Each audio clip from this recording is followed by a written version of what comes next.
un programa de la Renovación Carismática Católica de la Arquidiócesis de San Juan. Hoy estamos hablando sobre la conducta del cristiano y habíamos hecho en el primer segmento toda una reseña de lo que deberíamos tener en conciencia en la conducta del hombre, y sobre todo que lo que me gustaría recalcar es que no te estoy dando una regla, porque rapidito nos ponemos en nuestra mente que las reglas, pues miran, impiden la libertad del hombre.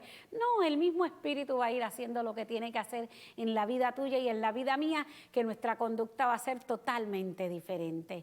Pero por eso vamos entonces a referirnos a la palabra. Vamos a ir qué nos dice la Escritura sobre la conducta del cristiano. Y para eso uno de los mejores, como diría yo, ¿verdad?, aparte de los evangelistas, es Pablo.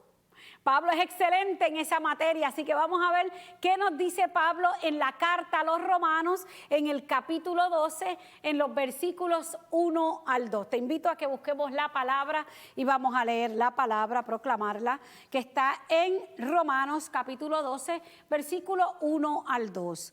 Nos dice la Escritura: os exhorto pues, hermanos, por la misericordia de Dios, a que os ofrezcan a vosotros mismos como un sacrificio vivo, santo, agradable a Dios. Tal debería ser vuestro culto espiritual. Y no os acomodéis a la forma de pensar del mundo presente. Antes bien, transformaos mediante la renovación de vuestra mente, de forma que podáis distinguir cuál es la voluntad de Dios, lo bueno, lo agradable, lo perfecto. Palabra de Dios. Te alabamos, Señor. Pablo es duro y directo. Me encanta él porque duro y directo al grano, sin muchas cosas alrededor.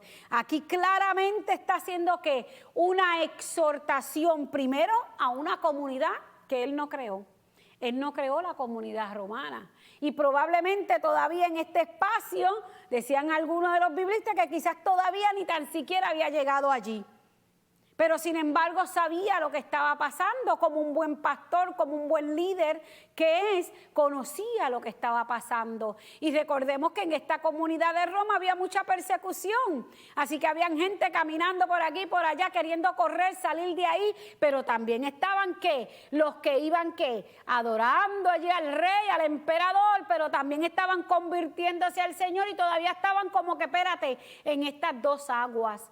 Por eso viene Pablo a exhortar y hacer una exhortación que hoy en día para nosotros también nos aplica esta exhortación que hace Pablo.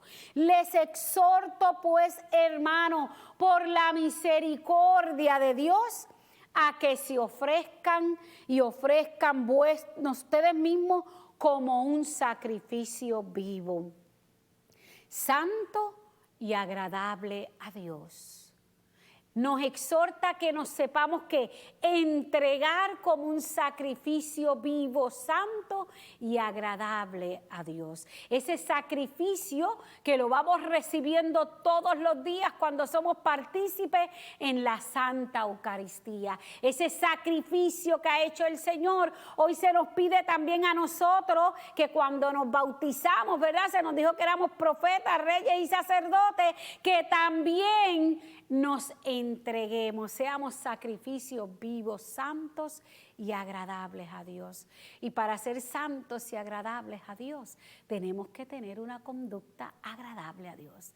Tenemos que ir consono con lo que el Señor está pidiéndonos. Si en esa ocasión, en la vida que estás viviendo en dos aguas porque te encanta estos otros dioses y también te encantan las cosas que has recibido del Señor, pues hoy Pablo y nosotros como iglesia te vamos a exhortar ¿a qué? A que tienes que decidirte y permanecer en el lugar correcto y verdadero, que es el camino del Señor.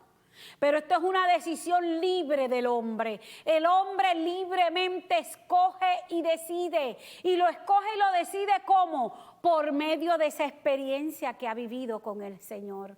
Por medio de ese encuentro que ha tenido con el Señor, decide seguirle a Él. O decides entonces ¿qué? Seguir con las otras aguas. No, es que el que tiene un cambio verdadero, el que tiene un encuentro verdadero con el Señor, pasa como la samaritana. totalmente diferente. Su vida totalmente cambió. Como María Magdalena, que su vida totalmente cambió y no le dieron una reglita de lo que tenía que hacer. Es que el encuentro con su Señor, con el rabí, con el maestro, fue capaz de cambiarla y vivir diferente. Ya no la miraban como la miraban antes, porque allí se había entregado al Señor. Por eso Pablo lo va a decir: sacrificio vivo, santo y agradable a Dios. Así que no es el que tú deseas, ese sacrificio light que a ti te encanta, no es esa entrega light que a ti te encanta, sino es una que sea agradable a Dios, consono con esa voluntad del Padre. Por eso tenemos que nosotros hacer ¿qué?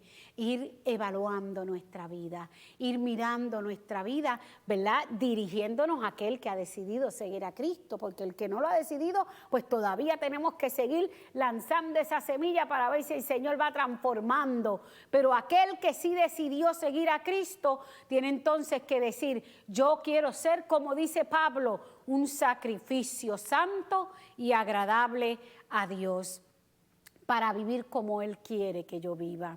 Y para eso Pablo va a seguir exhortando a la comunidad. ¿Para qué? Para que no se venzan ante la situación particular que están viviendo. No tiren la toalla, como diríamos aquí, sino que permanezcan fieles al Señor, permanezcan fiel al llamado que el Señor le ha hecho a cada uno de ellos. Por eso le va a exhortar a ellos, y va a decir: tal debería ser vuestro culto espiritual, y no se acomoden de forma de pensar del mundo presente. Bendito sea el Señor. Esa clave, mire, eso lo tenemos que poner toditos allí en la nevera, que es lo que abrimos todos los días para beber agua, para que nos recordemos que no nos podemos que ajustar a esas apetencias del mundo, a lo que el mundo está ¿qué?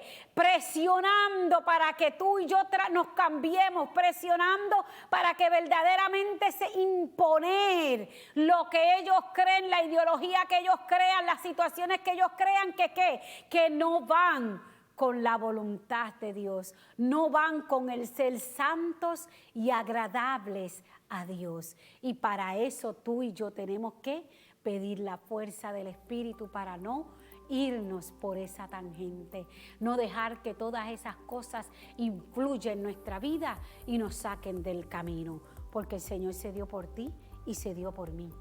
Nos ha salvado, nos ha llamado por nuestro nombre. Continuamos, mis hermanos, en el próximo segmento.